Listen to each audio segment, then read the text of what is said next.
বিপাকে সন্দীপ ঘোষ। আরজি করে প্রাক্তন অধ্যক্ষের বেলেঘাটার বাড়িতে নোটিশ পুরসভার। বেআইনি নির্মাণের অভিযোগে নোটিশ দিয়েছে পুরসভা। কিছুদিন আগেই এই বাড়িটি পৌরসভার নিয়ম বহির্ভূতভাবে তৈরি হয়েছে।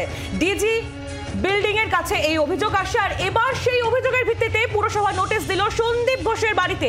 আগামী 30 তারিখ পুরসভার আধিকারিকরা এই বাড়ি পরিদর্শন করতে আসবেন বলে উল্লেখ রয়েছে এই নোটিশে।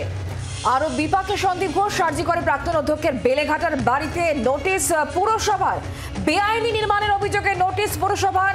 কিছুদিন আগে এই বাড়িটি পৌরসভার নিয়ম বহির্ভূতভাবে তৈরি হয়েছে। ডিজি বিল্ডিং এর কাছে এই অভিযোগ আসে।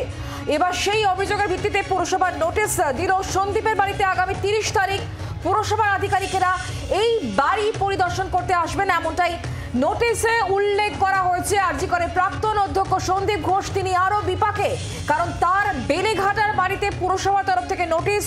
বেআইনি নির্মাণের অভিযোগে এই নোটিশ দেওয়া হয়েছে পুরসভার তরফ থেকে। কিছুদিন আগেই বাড়িটি পৌরসভার নিয়ম বহির্ভূতভাবে তৈরি হয়েছে বলে ডিজি বিল্ডিং এর কাছে এই অভিযোগ জমা পড়ে, এবং তারই ভিত্তিতে পুরসভা নোটিশ দিয়েছে সন্দীপ ঘোষের বাড়িতে। আরজি করে প্রাক্তন অধ্যক্ষ সন্দীপ ঘোষ তিনি আরো বিপাকে, কারণ পুরসভার তরফ থেকে নোটিশ দেওয়া হয়েছে।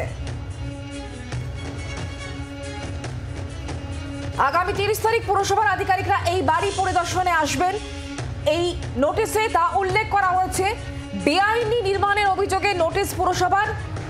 এই বাড়িটি পৌরসভার যে নিয়ম, সেই নিয়ম বহির্ভূতভাবে তৈরি হয়েছে। ডিজি বিল্ডিং এর কাছে অভিযোগ জমা পড়ে, এবং তারই ভিত্তিতে আগামী 30 তারিখ পুরসভার আধিকারিকেরা তারা বাড়ি পরিদর্শনে আসবেন বলেই এই নোটিশে তা উল্লেখ করা হয়েছে। আরো বিপদ বাড়ল সন্দীপ ঘোষের। আরজি করে প্রাক্তন অধ্যক্ষ তার বেলেঘাটার বাড়িতে নোটিশ দিল পুরসভা। বেআইনি নির্মাণের অভিযোগে এই নোটিশ দেওয়া হয়েছে বলে জানা যাচ্ছে। কিছুদিন আগে এই বাড়িটি পৌরসভার নিয়ম বহির্ভূতভাবে তৈরি হয়েছে বলে অভিযোগ আসে, আর এবার সেই অভিযোগের ভিত্তিতে পুরসভা সন্দীপ ঘোষের বাড়িতে নোটিশ দিল। শুধু তাই নয়, আগামী 30 তারিখ পুরসভার আধিকারিকরা এই বাড়ি পরিদর্শনে আসবেন বলেও উল্লেখ রয়েছে পুরসভার দেওয়া ওই নোটিশে। আরজি করে প্রাক্তন অধ্যক্ষের বেলেঘাটার বাড়িতে নোটিশ দিল পুরসভা। সেই নোটিশের ছবি এই মুহূর্তে আপনাদের দেখাচ্ছি আমরা জি 24 ঘন্টার পর্দায়। আরো বিপাকে সন্দীপ ঘোষ। আরজি করে প্রাক্তন অধ্যক্ষ সন্দীপ ঘোষের বাড়িতে বেআইনি নির্মাণের অভিযোগে নোটিশ দিল পুরসভা। কথা বলবো কমলাক্ষ ভট্টাচার্য এই মুহূর্তে আমাদের সঙ্গে রয়েছেন। আমাদের প্রতিনিধি কমলাক্ষ, পুরসভার তরফ থেকে যে নোটিশ দেওয়া হয়, যার পরিপ্রেক্ষিতে আগামী 30 তারিখ পুরসভার আধিকারিকরা এই বাড়ি পরিদর্শন করতে আসবেন, কি বলা হয়েছে ওই নোটিশে?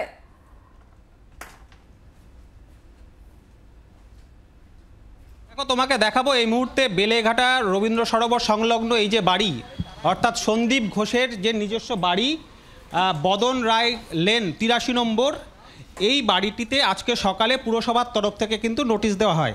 G+3 এই বিল্ডিংটি তার একটা অংশ, বিশেষ করে পাঁচিলের অংশ এবং বাড়ির একটা অংশ বেআইনিভাবে তৈরি হয়েছে এমন অভিযোগ কিন্তু প্রতিবেশীরা তারা ইতিমধ্যেই সেই অভিযোগ তারা রেখেছিলেন কলকাতা পুরসভার ডিজি বিল্ডিংয়ের কাছে। সেই অভিযোগ এসেছিল।